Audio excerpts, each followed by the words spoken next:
A paz do Senhor Jesus, meus queridos irmãos, nós estamos de volta com mais um episódio do Disse Jesus. E o título de hoje é: quem precisa de médicos são os doentes e não os que têm saúde.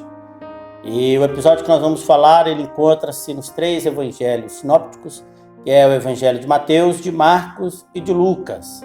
Porém, eu vou estar lendo no evangelho de Mateus, capítulo 9, do versículo 9 a 13, que diz assim: quando Jesus ia sair dali, viu um homem sentado no posto de cobrança de impostos. Seu nome era Mateus. Jesus chamou-o: segue-me. Ele levantou-se e foi com Jesus. Jesus estava sentado à mesa em casa de Mateus. E vieram muitos outros cobradores de impostos e mais gente pecadora sentar-se à mesa com ele e os discípulos.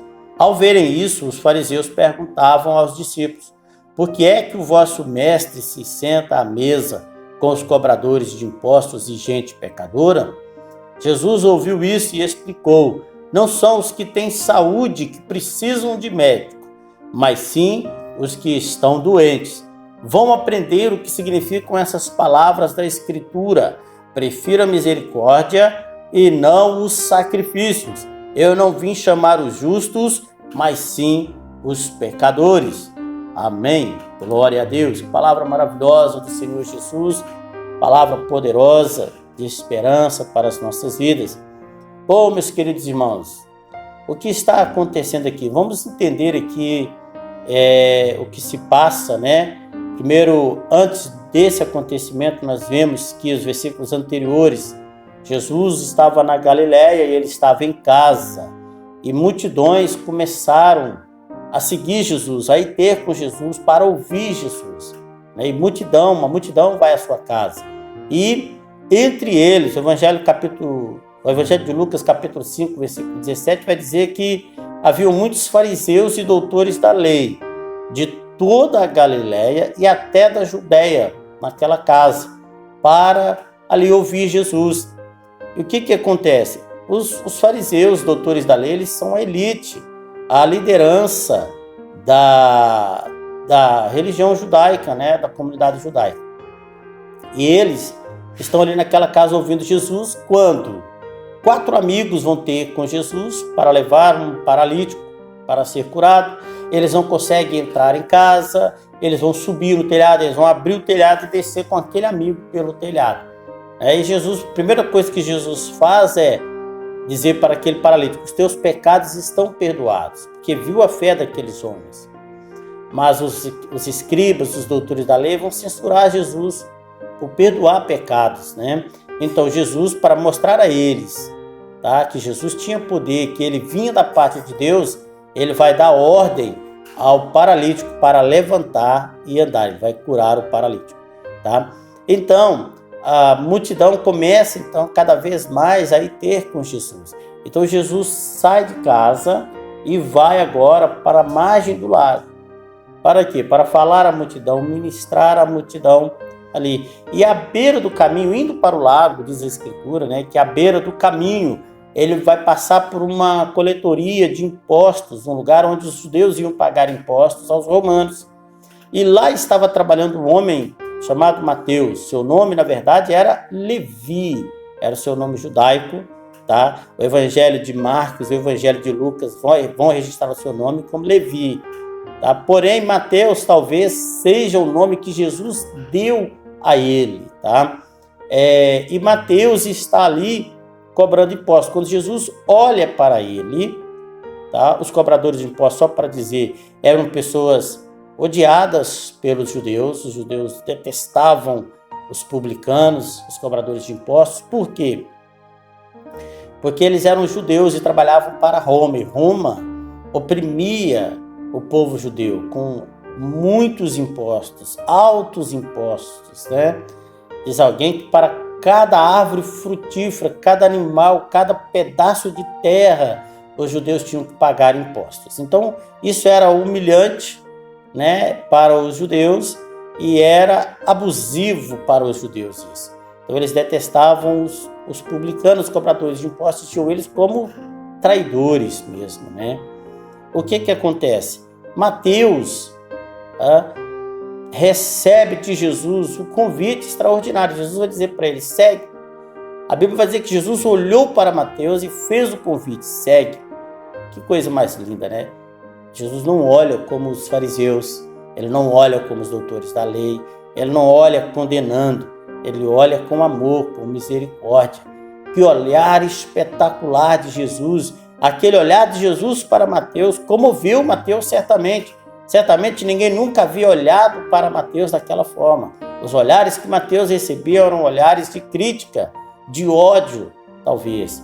E Mateus nunca recebeu um olhar como aquele olhar de Jesus. Jesus, sempre que passa em algum lugar, ele olhava para as pessoas com misericórdia. Ele olhou para Zaqueu sobre aquela árvore e disse para Zaqueu, hoje me convém pousar na sua casa, um cobrador de impostos. Os fariseus jamais entrariam naquela casa. Ele, à beira do caminho, ele viu um cego, ele olhou para aquele cego, curou aquele cego. Então Jesus olha com misericórdia. Ele olhou para Mateus com misericórdia. A Bíblia diz que Mateus levantou-se. Outra coisa importante, eu gosto de observar as palavras, né? O ato de se levantar, isso é representativo. Por isso que a Bíblia diz que ele se levantou. Porque a posição de Mateus, a posição anterior de Mateus era a posição de pecado. Ele estava no pecado. Mateus estava no pecado. E levantar significa sair do pecado para a nova vida. O homem no pecado, o homem caído, tá? Agora Jesus estende a mão, Mateus recebe o convite de Jesus para segui-lo e Mateus então se levanta. O ato de levantar significa a nova vida com Cristo. E só Jesus pode levantar o homem do seu pecado. Só Jesus pode levantar o homem e dar a ele uma nova vida. Glória a Deus. Mateus levantou-se e seguiu a Jesus. E por que o nome Mateus? O evangelista Mateus prefere usar o nome que Jesus deu a ele. Porque Mateus significa o quê? Presente de Deus ou dom de Deus. Mateus entendeu que Jesus estava dando a ele um presente extraordinário. O dom de Deus é a vida eterna, diz a palavra do Senhor. Jesus disse, eu vim para que tenham vida, e vida é abundância, eu vim para dar vida. Então Mateus prefere ser conhecido pelo nome que representa a sua nova vida, e não o nome que faz lembrar a vida anterior no pecado. Isso fala de mudança radical, né? E Mateus, então, ele vai fazer um jantar para Jesus e vai convidar os seus amigos para aquele jantar. Um jantar missionário. Certamente, Mateus queria que seus amigos, seus colegas, ouvissem o que ele ouviu naquele dia. Vissem o que ele viu naquele dia. O olhar de Jesus, a misericórdia de Jesus. Porque Mateus sabia que entre os seus colegas haviam também pessoas que tinham desejo e que precisavam de uma nova vida, de uma nova oportunidade. Então, ele faz um jantar missionário para dar oportunidade aos seus colegas de conhecer o que ele conheceu, de conhecer Jesus. E também para despedir dos seus colegas, certamente, porque Mateus já não voltava mais para aquele lugar. Ele não voltaria mais para aquela velha vida, para a cobrança de impostos. Então, ele convida os seus amigos também para a última despedida. Glória a Deus por isso. Porque quando o homem decide por Jesus, a sua decisão tem que ser legítima. A mudança é radical, né? Foi como Mateus fez e tantos outros que seguiram a Jesus. Bendito seja o nome do Senhor Jesus. Aqui um pensamento que Bonhoeffer ele diz, né? Ele escreve, dizendo o seguinte: o discípulo é arrastado da sua relativa segurança para uma vida de completa insegurança, ou seja, na verdade, para a completa segurança da companhia de Jesus. Para muitos, para os amigos de Mateus, certamente aquela era uma posição segura. Tinha também o favor de Roma e a proteção de Roma. Mas Mateus vai deixar aquilo que seria a sua segurança para seguir Jesus, e que para muitos era uma vida insegura. Para Mateus não era. Mateus entendeu que a verdadeira segurança estava ao lado de Jesus. A verdadeira segurança era andar com Jesus. Aleluia. Glória a Deus. Bendito seja o nome do Senhor. Ele faz o jantar. Jesus está com os cobradores de impostos, tá? E a Bíblia vai dizer que ali haviam outros cobradores de impostos, muita gente pecadora. O próprio Mateus vai dizer isso. É interessante que Mateus, ao falar isso, ele reconhece seu estado anterior era de pecado e as pessoas que estavam com ele eram pecadores, tá? E quando eles criticam, os fariseus criticam Jesus, eles vão ter com os discípulos, vou dizer para você, por que o vosso mestre come com pecadores, com cobradores de impostos? Jesus ouviu aquela palavra, Jesus ouviu o que eles estavam falando. E aí então que Jesus vai dizer, né? Eu vim para os doentes e não para os sãos. Olha que palavra de Jesus, meus queridos irmãos. E no versículo 13 ele vai dizer, eu não vim chamar os justos, mas sim os pecadores. O que Jesus está aqui afirmando? Ele não está aqui dizendo que os fariseus eram justos. Ele não está dizendo que os fariseus estavam sãos. Não é isso. Mas os fariseus, os doutores da lei, eles se consideravam justos a si mesmos. Eles se consideravam sãos, tá?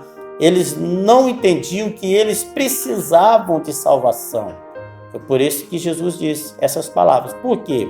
Só aquele que reconhece que está doente é que vai procurar médico. Só aquele que reconhece que precisa de ajuda, que tem algo errado, só esse é que procura ajuda. Então, aqueles que reconhecem que estão doentes, procuram os médicos. Jesus disse, eu vim para os doentes, para aqueles que reconhecem que precisam de ajuda, para aqueles que reconhecem que precisam de mudar de vida, que precisam abandonar o pecado, porque o homem não pode ser salvo sem o arrependimento do pecado. Se ele não reconhecer o seu pecado, se ele não reconhecer que precisa de perdão, ele jamais vai ser salvo, ele jamais poderá ser salvo. A condição para a salvação é primeiramente arrependimento de pecados. Tá bem, meus queridos irmãos? Eu quero terminar por aqui, mas quero comentar aqui Romanos 5:20, onde Paulo vai dizer, onde abundou o pecado, superabundou a graça de Deus. Aleluia. Quando Jesus olhou para Mateus, um cobrador de impostos, odiado pelas pessoas, ele olhou com misericórdia, tá?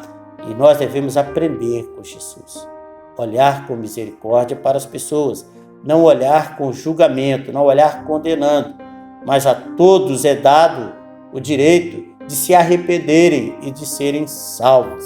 A todos, em nome de Jesus. Se você está me ouvindo aqui agora, está afastado de Jesus, talvez envergonhado por causa do seu pecado, sente-se culpado, Satanás tem condenado você, dizendo que você não pode ser salvo, dizendo que Deus não vai lhe dar outra oportunidade, dizendo que o que você fez é muito grave, que Deus não vai perdoar.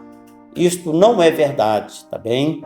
Jesus estende a mão de misericórdia. Se você arrepender do seu pecado, todo aquele que se arrepende, todo aquele que confessa o seu pecado e deixa, alcança a misericórdia, diz a palavra do Senhor. Então é isso, a meditação de hoje, a nossa reflexão de hoje. Tá? Medite nessa palavra. Que Deus abençoe em nome de Jesus. Vamos orar. Pai, em nome de Jesus, eu agradeço primeiramente pela salvação que Cristo nos dá, pelo perdão dos nossos pecados. Obrigado, Senhor. Oro por este irmão, esta irmã que confessa o seu pecado, que pede socorro ao Senhor, ó Deus, o médico dos médicos, Senhor dos senhores, que o Senhor o ouça nessa hora, seja misericordioso e que o Senhor ensine a cada um de nós a olhar como Jesus, olhar com misericórdia, estender as mãos para o pecador que se arrepende do seu pecado. Em nome de Jesus, Pai, a nossa oração, agradecido, Senhor. Amém e amém. Que Deus nos abençoe, queridos. E lembre-se, se você foi abençoado com esta palavra, deixe o seu like aí e partilhe com outras pessoas para que elas também possam ser abençoadas, tá? Fique com Deus e até a próxima, se Deus quiser.